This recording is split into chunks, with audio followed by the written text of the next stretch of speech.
All right, hey, what's up, everybody? Landon with LMR.com. We're out in the shop today. We're talking about SVE sway bars designed for a Fox Body SN95 or new Edge Mustang. We wanted to step into the sway bar market and have an SVE version so that it complements some of our other SVE suspension components. And then when we went to the drawing boards, we wanted a bar that closely replicated the factory bar, all while increasing the diameter for performance. And then another area of focus was the simplicity and for it to be very attractive in terms of cost. So these SVE sway bars, without getting just too scientific, for those of you that know sway bars, you kind of know their benefits. They're gonna help reduce body roll. They're gonna improve handling and stability, especially in corners, although bigger sway bars do improve straight line stability as well. Your corner entry and corner exit characteristics are going to improve, and then really you're just gonna have more responsiveness from the car. You're gonna feel more connected to your car. For those of you that are watching this and you've kind of paid attention to sway bars, you rabbit hold them a little bit, I think you understand where I'm coming from. The sizes we chose, they're gonna be a good balance for a street-driven Mustang, but they'll still work great for any of you that plan on doing some HPDE and autocross. So speaking of those bar sizes, the Fox Body front sway bar is going to measure in at 36 millimeter, and the 94 to 2004 SN95 and new Edge front sway bar has a diameter of 35 millimeter. Out back, the SVE rear sway bar will measure in at 24 millimeters, which, by the way, that rear bar will work for any solid axle 1979 to 2004 Mustang. All right, so now let's take a look at some of the details on the sway bars. These sway bars are constructed from high strength chromium alloy spring steel. They're also one continuous bar from end to end. Here on the front bar, you will notice bushing stops. The bushing stops go on the outside of the front sway bar bushing. So as the car rotates and as the sway bar has some slight side-to-side movement, those bushing stops will help mitigate some of that side-to-side movement, which is something we also call deflection. The ends or the ears of the front sway bar are formed, and they'll also incorporate the bushing seat, which is similar to a factory sway bar. Just like the front, the rear sway bar is constructed using the same material and is one continuous bar from end to end. Both the front and the rear sway bars will incorporate the factory style bends. That way they look really good on the car and retain great geometry.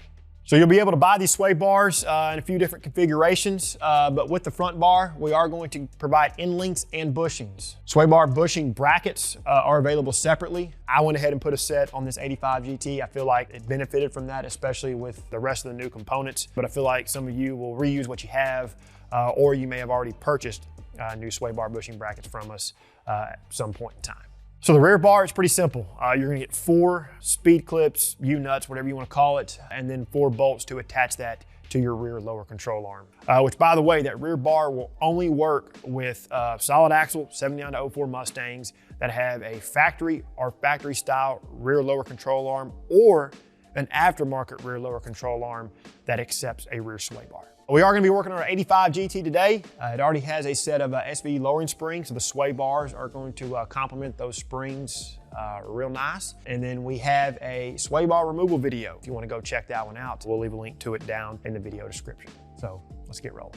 All right, everybody, we got the sway bars removed from the 85 GT. Doesn't matter which bar you start with. We're gonna start with the rear simply because that's what I wanna do. So I have both bars here in front of me. The factory bar off of the car, and then the aftermarket SVE sway bar. But the reason why I'm doing this is because I'm referencing the position of the pre-installed clips on the factory bar. And since we have a factory set of rear lower control arms, I'm going to mimic the orientation of this particular clip. Depending on the rear lower control arm that you have, it could be that this clip gets situated in a little bit different manner. So you'll just kind of have to make note of what you have and then position your clip the way you need it, position it. But the way this is positioned in factory form is the kind of the nose of the speed nut, J-clip, whatever the heck you want to call this thing, U-nut. It's going to kind of face towards the inside of the car. So we're going to kind of get that lined up here with a bolt hole. And it's going to take a little bit of force to get in to position, but we're just going to slide this up near the bolt hole until it gets situated over that particular hole. And you'll do this for all 4 of your clips on the rear bar. So we've got all of our clips situated, and if you notice here, The clip will kind of have a kick out, but once this is fully tightened with the hardware, that will squeeze down just like you see here on the factory setup. All right, so now you'll just get your hardware ready, and then you'll need assistance from a friend to hold one side, or you can use our jack or another suitable device or tool to help you hold the sway bar in place. But the particular bolts that we provide will have a 15mm wrenching size. All right, I'm gonna slide one side in and then move my support to where it'll hold it. I've got a microfiber towel so I don't scratch up the finish. So you just wanna be careful. Don't maneuver it in a way that's gonna kick it off your support. But you will kind of have to wrestle this into position just a little bit to get it to where you need to go. Okay, you'll get your bolt holes lined up, and then we'll get a bolt started.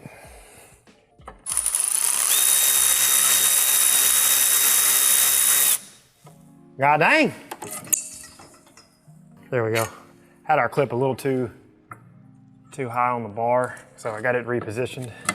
Let's try this again. There we go. So now I'm just going to run these down. I'm not going to tighten them because I want a little bit of wiggle room.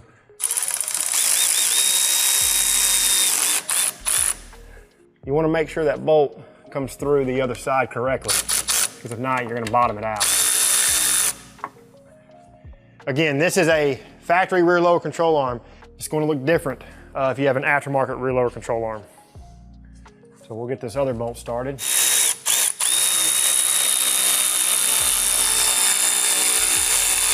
All right. Okay. We'll get the other side started. This bar only go one way.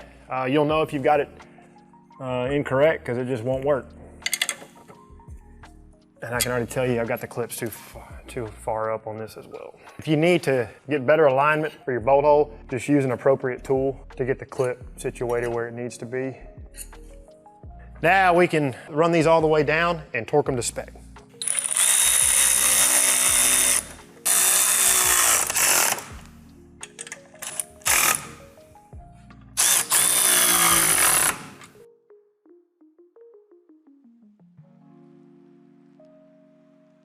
All right, so moving up to the front bar, you're gonna first start by installing the sway bar pivot bushings.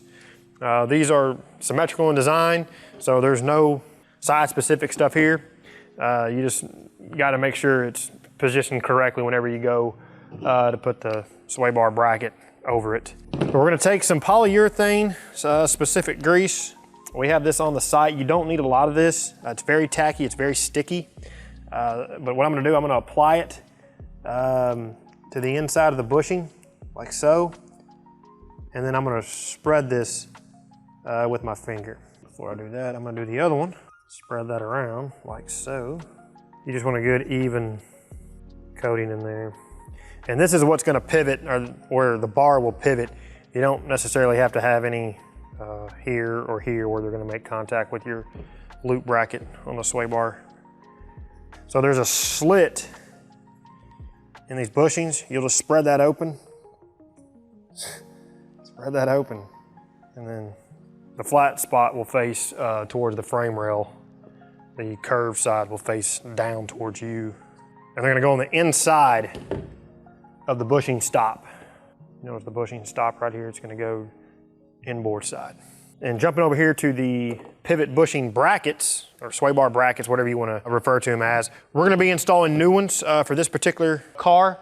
So the Fox body front sway bar brackets will look a little bit different than the SN95 brackets. Old ones, sure, we could reuse these, scuff them up, paint them, clean them up, and just put them back on.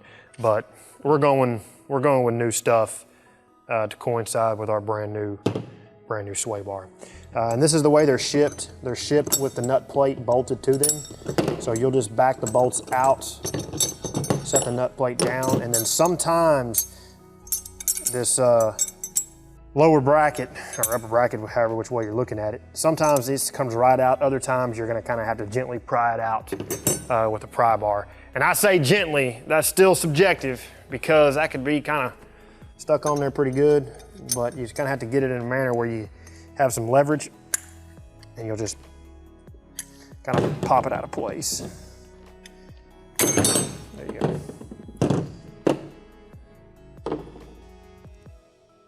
All right, so the trick to getting these on, you want to start with the flat here on the inside of the bracket. You want to start with it past the slit.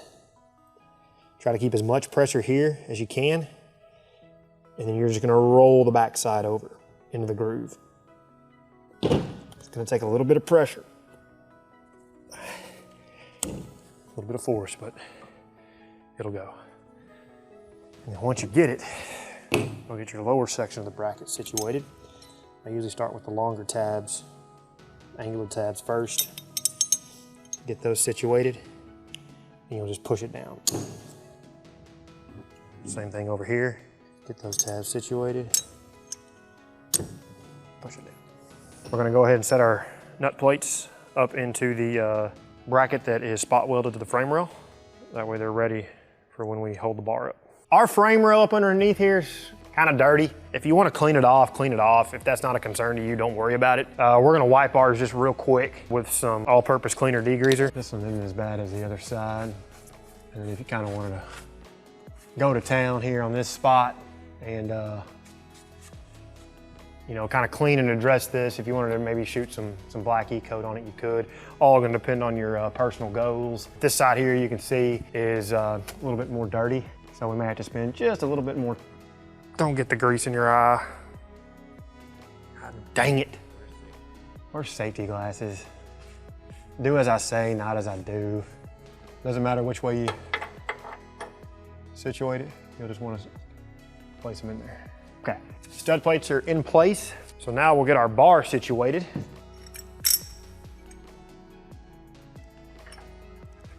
Your nut plate's gonna want to push up. So this is kind of tricky. Okay. Like I said, these are tricky. If you need the assistance from somebody just to help hold this, definitely get it. You got to kind of dance with this nut plate and start the bolt in the nut plate. And the sway bar could come crashing back down on you. So if you need the extra help, definitely get it. So we got both of ours started. I'm just gonna run it down to where they're loosely tight. That way we can get the other side situated.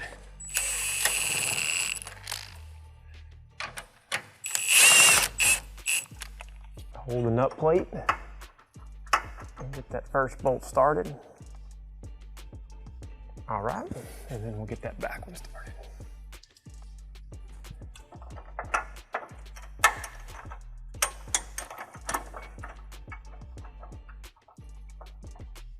Once you feel it grab a few threads and you verify that it's engaged, you can get your support out of the way. Now I'm going to use the extension. These are 15mm wrenching size, by the way. We're going to make sure we've got these properly threaded. Now we can hit them with the impact. I'm not going to run them all the way down with the impact. I'm going to snug them up, and then we'll use the torque wrench to get them tight.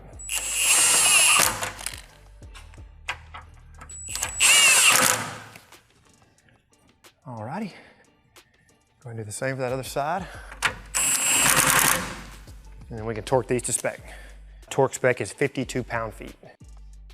Okay, so real quick, we're gonna explain the hardware orientation on the sway bar end link on the bench, just because it's gonna be a little bit easier to understand in picture versus on the car. So traditionally on a sway bar end link, an aftermarket sway bar end link, the bolt will come up from the bottom. So the threads will be coming up through the sway bar, and then the bolt head will be down underneath the control arm. But I've also seen it where folks will do it with the bolt head near the sway bar and the nut down at the bottom. It's personal preference. It's not going to have any effect either way. And the way this goes, you'll have a washer first. Then you're going to take one of the bushings. The more rounded side is going to make contact with the sway bar. Okay, so your sway bar is going to sit right here, followed by another bushing. Next we'll go another washer. Then the sleeve. Another washer, another bushing with the rounded edge facing the control arm, another bushing, rounded edge facing the control arm, washer, and then the nut. So you'll basically have control arm here, the ear of the sway bar right there. If you want to apply the polyurethane grease, I would recommend that you do that. I've always done it. I've never, ever had a problem. You just need a real thin amount, but I just apply it to where it makes contact with the ear of the sway bar, and then where it makes contact with the control arm. All right, so the trick to get the end links in, I've had a little bit of preload on this jack. It's positioned underneath the spring perch, and I've lowered the lift just enough to compress that spring. That helps bring the control arm back to the end link. That way when you get your stack complete with your bolt, your bushings, washers, all that, you have enough room here to install the nut. If you were to try to install these at full droop, it can be pretty difficult to get the bolt up, get all the bushings and stuff situated, and then try to install your nut. Which, by the way, like we talked about on the bench, this bolt can go, threads facing up with the head of the bolt down towards the ground, or you could go the other direction. All depends on your personal preference. Either way, the end link's doing the exact same thing. I've also seen where the threads are facing up. If you have like an aftermarket K-member or something like that, it could potentially interfere with the upper spring perch area. So just be mindful of all that. But it's pretty simple. You'll just build it out the way we did on the bench. You'll have washer, bushing. We're gonna go up through the control arm. Then we'll slide on another bushing, washer, sleeve, washer, bushing. Get it up through the ear of the sway bar. Keep pressure on it with your other hand. You'll go bushing, washer, and then the nut that I forgot. Oh, ta-da! This is what I'm talking about, of putting a little bit of preload on the suspension. You have enough threads here to install the nut. This is a nylock lock nut. Pretty much all sway bar, aftermarket sway bar end link kits include that, so you'll need to have a socket underneath the bolt head and then a socket for the nut. The wrenching size for this one is 15 millimeter. So socket underneath the bolt head, and then we'll run this down with our wrench, our electric ratchet.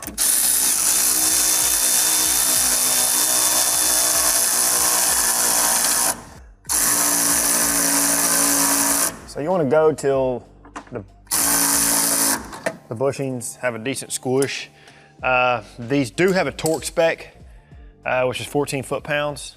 But once you get all this finished and you get the wheel back on and you get the weight of the vehicle back over the suspension, you can see if that needs to be tightened a little bit more. Having a 4-post lift makes this a lot easier, but most of us don't have that. But if you have some type of setup where you can put the wheel back on the car, lower it back down to where the entire weight of the car is over the front suspension, that's where you can check to make sure you have the nut tight enough. All right, everybody, that's a wrap. Hope y'all appreciated this one. Really solid upgrade for the Fox Body SN95 and new Edge cars. If you've already got a sway bar and it may be crusty and you're looking to switch that one out and go to this SVE bar, definitely do that. Or you may have a factory bar and you're wanting to upgrade to an aftermarket bar to get your car to handle better. This will do that as well. Appreciate y'all watching. If you find value in what we're doing, please consider liking the video, subscribe to the channel, turn on notifications, and until we see you in the next one, for all things 79 to 2004 Mustang, keep it right here at The Real Enthusiast, LMR.com.